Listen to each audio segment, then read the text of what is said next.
Alright, welcome back to Sum Equals 41. This is Wads, and this is going to be our first deck analysis for you today. I am going to be talking to you about my personal favorite deck. If you watched our first general discussion, you'll know that my signature deck is Dead Engine.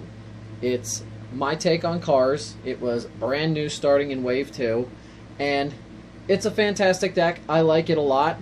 I'm going to go over the deck list and kind of explain why I picked what I did for you, and we'll kind of go from there. So let's move on. Let's start by taking a look at what's in the deck. Alright, let's get started on the actual deck list itself. We're going to start off, obviously, with the bot lineup. To start out with, we've got Cliffjumper, SDCC promo card, 8 stars. Now, when you flip a car from alt to bot mode, you get to draw a card, and that's really key. Obviously, on his bot mode side, he gets +1 attack for every card in your KO pile, and that's important too.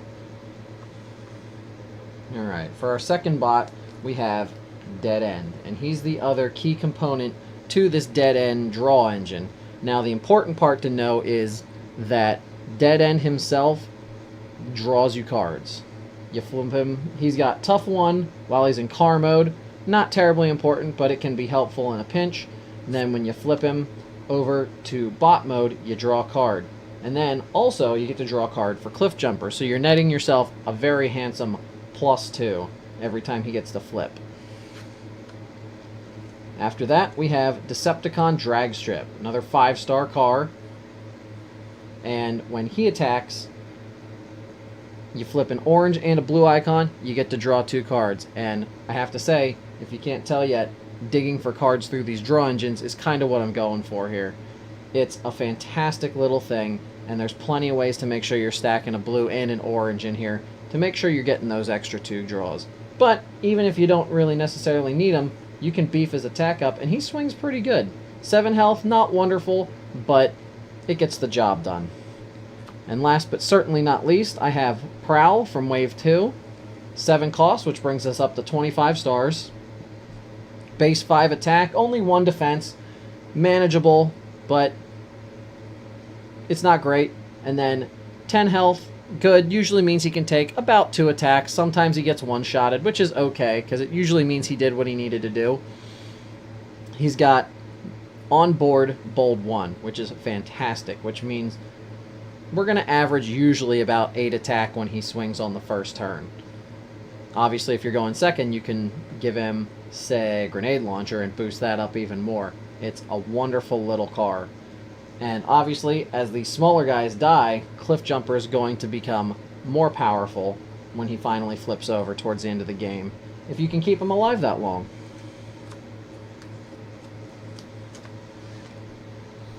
Alright, let's move on to actions. Now, to start off, we got 3 copies of Start Your Engines. Fantastic action, car tribal card. Flip all your cars to car mode, and then you get to untap one. Now that's fantastic because not only do you get to untap a car, you get to flip Dead End back over to his car mode. Then you can flip him back to bot mode and get that +2 from him and Cliffjumper again. And I always love drawing cards. I say, extra draws, extra good.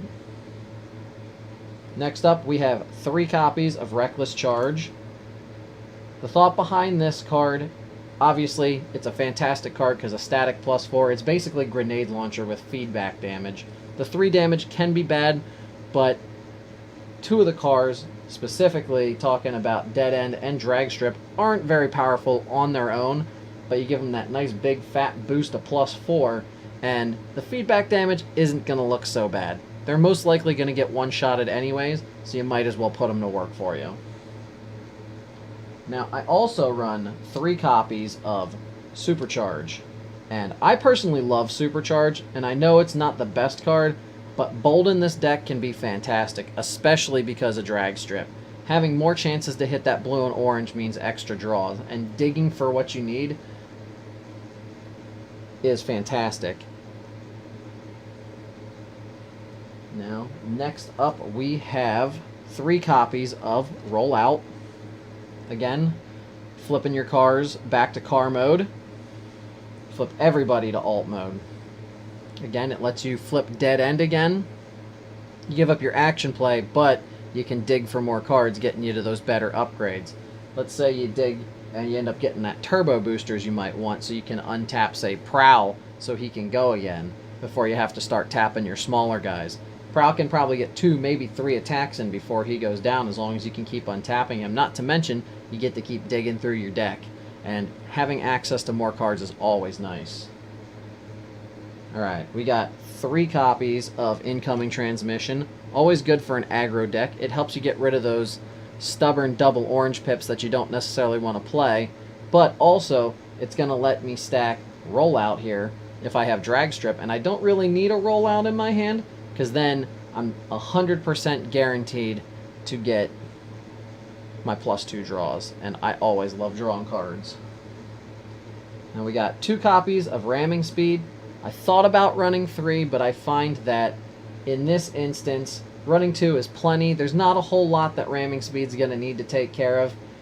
The deck itself is more about swinging hard, but being able to take out armors as well as maybe that stubborn security console that your opponent's still running is always a good choice. I have 2 copies of Treasure Hunt. Not the best card in this, but I find that with all the draw, my deck is relatively thin. On average, I'm holding about 12 to 14 cards at any given point in time, and I find that my grenade launchers are constantly in the scrap pile. So Treasure Hunt's just giving me a chance to try and cycle around and get those back, especially after I've just shuffled up. Most of the time, you're just going to let it rot in your hand, or you're going to stack it with, say, Incoming Transmission.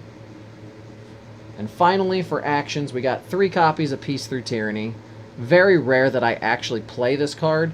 I like it because it has the double orange pips, and it's not a star card.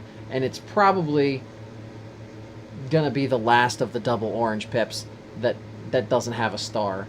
And there's plenty of people that are reporting on this, and it makes plenty of sense.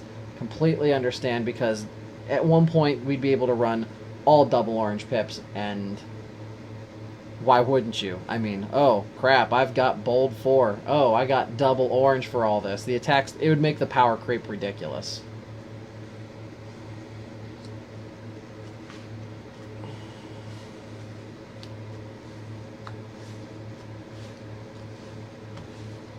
Alright, moving on to upgrades.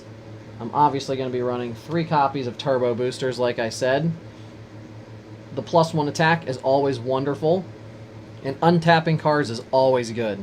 Double use that Drag Strip. Have Prowl hit a second, maybe third time, before you got to start using your smaller guys. Heck, even use Dead End a second time. He's not very powerful, but in a pinch, he can give you an extra help. And like I said, with Treasure Hunt, I am running 3 copies of Grenade Launcher. Always good to have that static +4. It does scrap itself, but like I said, the deck's going to be thinned out quite well, so you're going to cycle around pretty well, especially with extra bold. And I always enjoy having just a big boost. These things are fantastic. You slap one on Prowl, he's already got that onboard bold 1. It makes for a nice big attack that's going to scare off a lot of enemies. Now I run 3 copies of Power Sword. I considered Power Punch, but the extra blue pips is good, especially for Drag Strip. And with 3 bots that are melee, Cliffjumper obviously switches to range when you flip him to bot mode, but having access sorry for the cat, having access to the bold 3 is going to be great. Having extra orange pips is always fantastic for hitting nice and hard. Now, only run 2 copies of Mining Pick. I tried fitting in a 3rd one, but I found that the space was a little bit lacking. And with Treasure, between digging with the Dead Engine as well as playing Treasure Hunt, I get access to it relatively easily, and then it's there when I need it. It's not always something that I need to play, but it does help get rid of those stubborn double oranges. But also, you can stack a blue and an orange for Drag Strip, or stack a Rollout. Now I run 3 copies of Force Field. I know I considered this a staple back when the game first came out, but I find that I don't use it very frequently, even in aggro decks. This is just one that needs it. between Cliffjumper and Prowl, I find that this particular card is a crucial upgrade because it lets you stretch them out a little bit more. Odds are you're going to lose Drag Strip and or Dead End in one attack. And while Force Field can help prevent that, more often than not, I'm playing Reckless Charge, and it's going to deplete them down to only 4 remaining health anyways. So playing it on them, typically not a good idea, but you still can, and it can always help. I got myself 2 copies of Bashing Shield. The green pip, always fantastic for fetching it when I need it. I was going to run 3, but I found that 2 seems to be the best one to run. I always manage to draw that third one when I don't really need it and kind of hoping for something else. I can dig for it obviously with Treasure Hunt. I'm digging obviously with the Dead Engine, and it comes in handy for getting rid of those stubborn armors. Get rid of that reinforced plating, get rid of sparring gear, get rid of force field, and heaven forbid you got to take out a superior plating, because nothing hurts more than them flipping an extra 4 cards on defense, especially in a heavy blue deck. That can be a huge pain. And finally, we're running 3 Improvised Shield. Again, not something that I'm actually going to play. Most likely going to get stacked. And the double orange pips, no stars.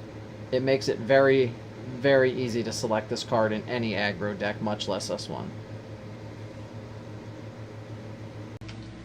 Alright, and that's our video today. Thanks for joining me. There's going to be more content coming your way. We record on Thursdays, and I post the videos as I can get them ready to go. Gameplay videos, general discussion, more coming your way. Hey, if you want to talk to me, you can message me on Facebook. Again, I support #CupLife, and be sure to visit all of our other community sites. All the links will be in the description. Thank you for coming out, and I look forward to seeing you come back again.